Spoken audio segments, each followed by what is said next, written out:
famous around the world, please welcome the Fantastic Four. Mr. Fantastic, Invisible Woman, Human Torch, I love you, Johnny! and the Thing. Hey, what time is it? Say the thing. That's not really something I say.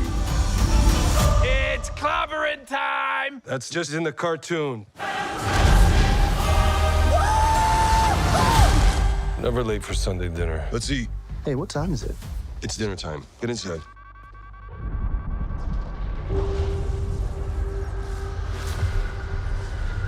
I herald his beginning.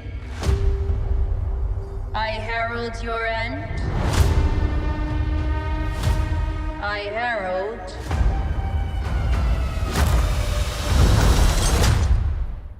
Galactus. What is that? Get us out of here, Ben! Hold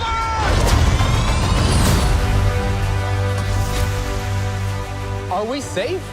I don't know. The clock is ticking. We are going to find a solution. We are going to make it right. You don't want to just crush him? I like that. The four of us will face the danger. We will protect you. Family. It's about connecting to something bigger than yourself. We'll face it together. As a family.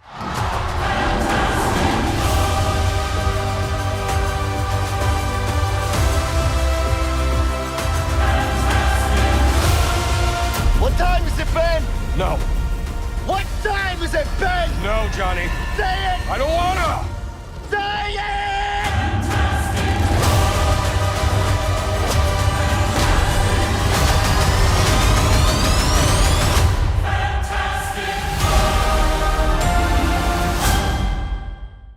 Welcome back, everyone. It's time for him to say the thing. I just love the way they're trying to make Ben Grimm say the actual thing. It's clobbering time during all this trailer footage. Maybe it'll be a rule of threes kind of thing, like comedy comes in threes, and they'll have him say it in some offhanded way during a post-credit scene. Like they'll wait till the actual post-credit scene for him to do it. You could just feel everybody already in the theater just pointing at the screen, waiting for him to actually do it. But there is a lot more Galactus actually going on during this, and a lot more classic Jack Kirby and Stan Lee from the original Fantastic Four comics, so we'll break it all down. If you're brand new to the channel, we're doing a giveaway for tickets for the movie. All you have to do to enter is be a subscriber and just post your favorite moments from this new trailer on the video. They start the trailer with them on Mark Gatiss' show, which is meant to be a reference to the Beatles going on the Ed Sullivan show in the 1960s. In the middle, getting the alerts on their little smartwatches that Reed Richards has created for them that an attack is going down, but not totally clear which attack, if it's going to be Galactus attacking or if it's a Silver Surfer attacking. Something big is going down, and you all see the team break into action just to see how they work as a team together with all their different powers. And they kind of use a montage at the beginning of the trailer here to show you all their specific abilities. We'd seen all of them in the previous trailers, but there was just a question about what was going on with Reed Richards' stretching powers and why his costume looked different, like we didn't have the white around his neck, or why they were waiting to show him stretching powers. My assumption is just because they were just holding off on big trailer reveals to subsequent trailers, like they didn't want to give everything away in the very first teaser trailer.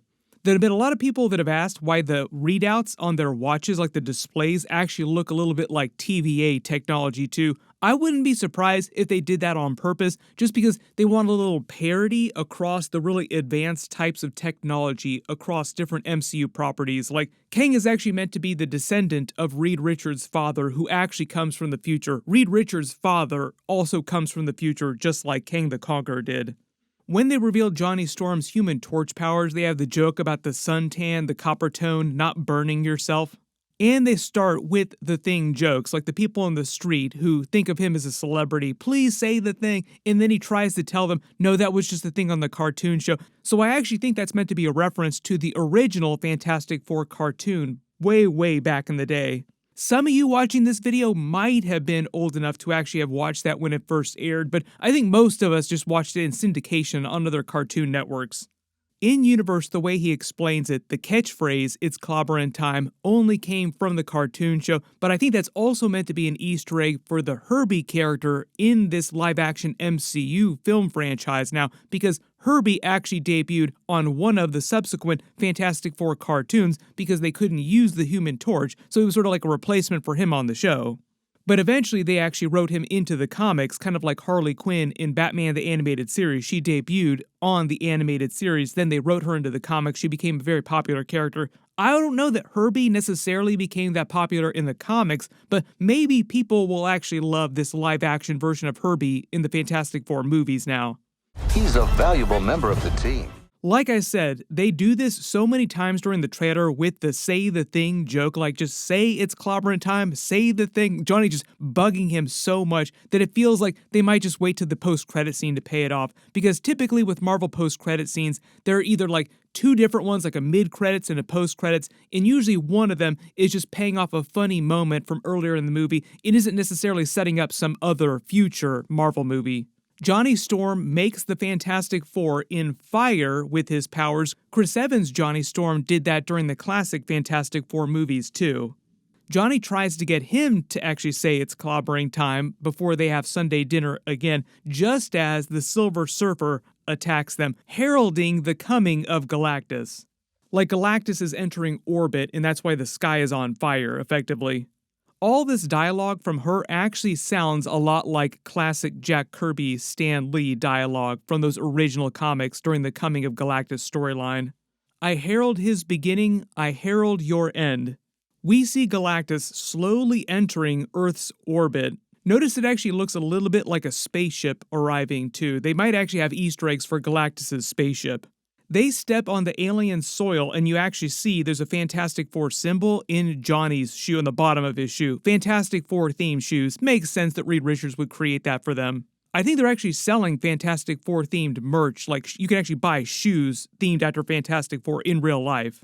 This device that they're walking up on belongs to Galactus. It's what he uses to convert planets into energy that he can actually consume. Like he doesn't just show up and suck planet matter into himself the way that, say, like Unicron in the Transformers movie does. He actually has to consume literal energy from the planets, so he has a machine that helps him do that.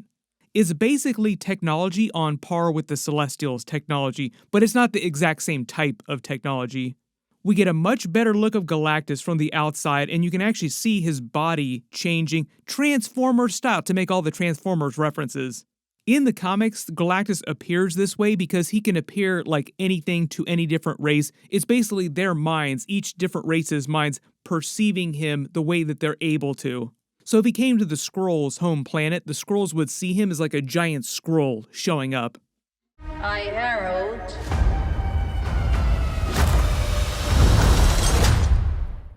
All this footage of Galactus on the other planet with the Fantastic Four showing up and witnessing him seems like it's happening on the planet in the trailers that you see is cracking apart that he's in the middle of actually consuming. So I don't think that planet is actually Earth. I think it's meant to be the other one that Reed Richards detects is winking out of existence. So they probably go to investigate, and that's how they learn about Galactus for the first time. Like, oh, this is the thing that was being heralded.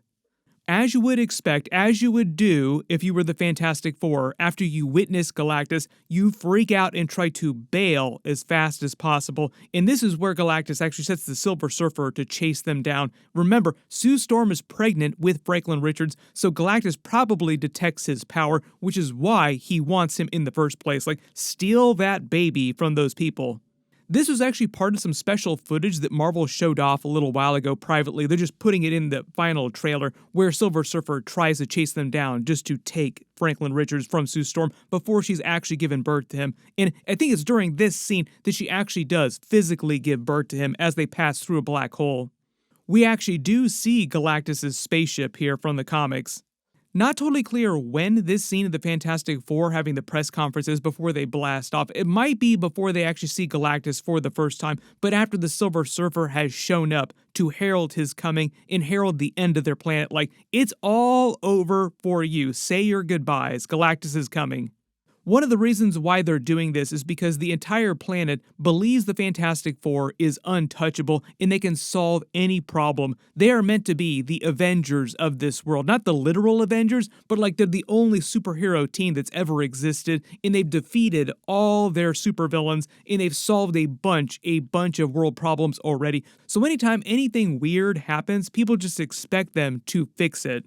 But what happens when they can't fix a problem as big and bad as Galactus? That's the whole idea, time runs out kind of situation. Making more Avengers Doomsday types of references. There's that very iconic panel in the comics of the Illuminati where Reed Richards says everything dies, where he basically just comes to terms with the idea that there are some things that they can't fix. This feels like they're going for that kind of energy. We actually do see Franklin Richards with Sue Storm walking through the crowd here. This is probably relatively soon after she's given birth to him. New most powerful character inside the MCU. Would not be surprised if he actually inadvertently Grogu style uses his powers without really understanding how it actually works. That's kind of the idea with Grogu, like he's still kind of relearning his own powers. The case with Grogu is a little bit different though, because technically he's over 50 years old.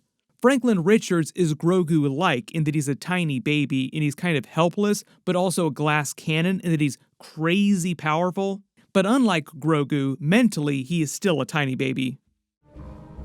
You take it easy on him, kid.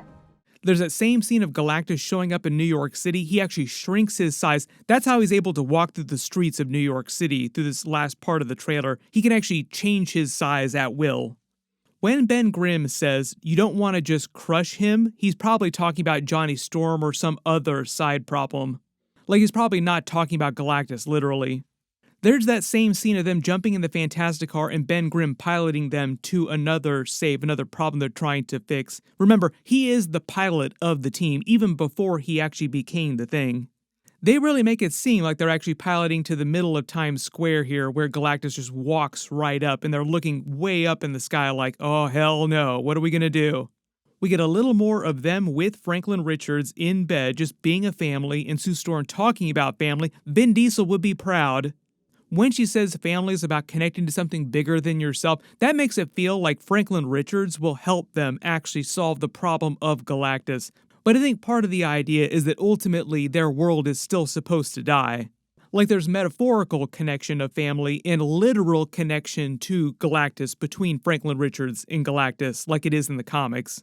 Not totally clear what this device is, firing energy into space, and it seems like it's happening in Paris, France. Like there's a couple different devices here across Paris, so they're also probably in other parts of the world too. Maybe it's something that Reed Richards creates to try and stop Galactus. There's another brand new scene of Franklin Richards. We see the Fantastic Car actually trying to chase Galactus down as he's stomping through New York City. Then there's that funny tag scene at the end of the trailer with Johnny Storm trying to make Ben Grimm say it's clobbering time. But here's the thing too, if you actually look at this, like freeze the frame and look, and it seems like Ben Grimm has a rock-shaped beard on him. Like, doesn't it look like the visual effects make it seem as if he has a beard, but it's a rock, like a rock beard? I'm in the middle of making this video. We will see if we can actually find any comic book examples of Ben Grimm having a rock-shaped beard. How would he actually shave that? Would that even be possible? That'd be like Superman shaving kind of situation where like he'd have to use his own power to try and chisel it off.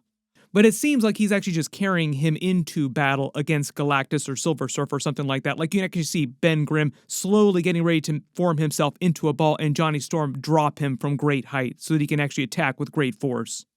Then we actually get the scene of them seeming like they all go into battle against Galactus using their powers together. There have been a lot of people that have been asking what this device Reed Richards is actually jamming into Galactus to. Does it have something to do with the Ultimate Nullifier? Because that's what they used in the original comic book Coming of Galactus arc to get him to leave the Earth. But the Ultimate Nullifier was actually something created by the Watchers. Maybe there'll be some references to live-action Watcher during this too. We've actually seen the Watcher many times recently, usually in the What If series. But James Gunn actually introduced them in the live-action MCU movies during Guardians of the Galaxy 2, so like we already have Watchers canonized to the MCU. Hey, wait, where are you going? Hey, you were supposed to be my lift home. But there's a lot of stuff going on during this. If there's any other Easter eggs or references you spotted the new footage that I didn't talk about in the video, write them below in the comments. The reason why there's not a lot of Dr. Doom, Robert Downey Jr. going on during this is because they said that he's not meant to be a huge character during the actual regular part of the movie, but we are supposed to get a post-credit scene with him showing up, and it'll be his first time in live action. There've been a lot of rumors that Chris Evans' new character will also debut in some kind of post-credit scene too. Maybe they'll debut together and it'll just set up Avengers Doomsday. And I think even though they delayed Doomsday in Secret Wars till December 2026 and December 2027, they will still keep those same post-credit scenes they originally planned on having. The only difference now is they just have that extra movie, Spider-Man Brand New Day, to also continue setting up Avengers Doomsday, which I think will ultimately only help them in the long run. Like, more time to set that up will just be better for them. Originally, this was meant to be the last Marvel movie they were going to release before Avengers Doomsday, so like it was all resting on this to set up Robert Downey Jr.'s Dr. Doom, and that was it. Surprisingly, or maybe not surprisingly, Marvel seems like it's already developing a sequel to this movie that would release after Secret Wars, so if we hear more about that, I'll also do more videos about it as well. We will probably get more and more teasers of him from the set because they're filming Avengers Doomsday right now, so whatever footage we wind up getting, whatever teasers he winds up releasing, of course I'll do videos for. He just released another one, but it was more Iron Man themed with a little bit of Doctor Doom, talking more about Ironheart related stuff, so it was kind of a separate situation. I literally just posted a much longer video for that. Click here to learn what's going on with that, and click here for all my other Fantastic Four videos. Thank you so much for watching, and I'll see you guys in the next one.